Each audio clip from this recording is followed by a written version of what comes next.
നമ്മുടെ സമസ്ത കേരള ജമിയത്തുൽ ഉലമയുടെ സ്ഥാപനങ്ങളിൽ ഇന്ന് ഇൽമു പഠിച്ചെങ്ങാണ്ട് വളർന്ന കുട്ടികളാണ്. അവരെ സംബന്ധിച്ച് നമ്മളെ ഹൃദയത്തിൽ വേദനയുണ്ട്. ബാപ്പാന്റെ മക്കൾ വിലങ്ങതത്തിലായാൽ ഉമ്മാക്കും ബാപ്പാക്കും വ്യസനമുണ്ടോ ദുഃഖമുണ്ടോ എന്ന് നിങ്ങൾ ആലോചിക്കണം. അതിനേക്കാണ് ശക്തിയായ ദുഃഖമാണ് ആ കുട്ടികളെ പഠിപ്പിച്ചു വിട്ടതായിരിക്കുന്ന ഉസ്താദന്മാർക്ക് എന്ന് മനസ്സിലാക്കണം. ഉമ്മ വാപ്പാക്ക് എതിര് ചെയ്താൽ ആ എതിരിനിക്ക് മാഫുണ്ട്, തൗബ ഉണ്ട്. ഉസ്താദന്മാർക്ക് വിലങ്ങത്തിൽ നിന്ന് കഴിഞ്ഞാൽ ലാ യുഖ്ബലു തൗബതുഹു, ഓന്റെ തൗബനെ സ്വീകരിക്കപ്പെടൂല എന്നാണ്. അതുകൊണ്ട് ബഹുമാനപ്പെട്ട ഉസ്താദന്മാർക്ക് ഹൃദയത്തിൽ ശക്തിയായ വേദനയുണ്ട്.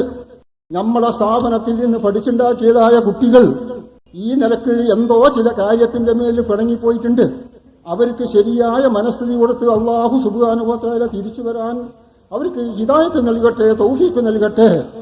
ഇത്രയും പറഞ്ഞുകൊണ്ട് എന്റെ ഈ സംസാരം ഞാൻ നിർത്തുകയാണ്. ഇവിടെ പല കാര്യങ്ങളും പറയാനുണ്ട്. അല്ലാഹു സുബ്ഹാനഹു വ തആല അത് പറയാനുള്ള തൗഫീഖും നമ്മൾക്ക് എല്ലാവർക്കും ഒരു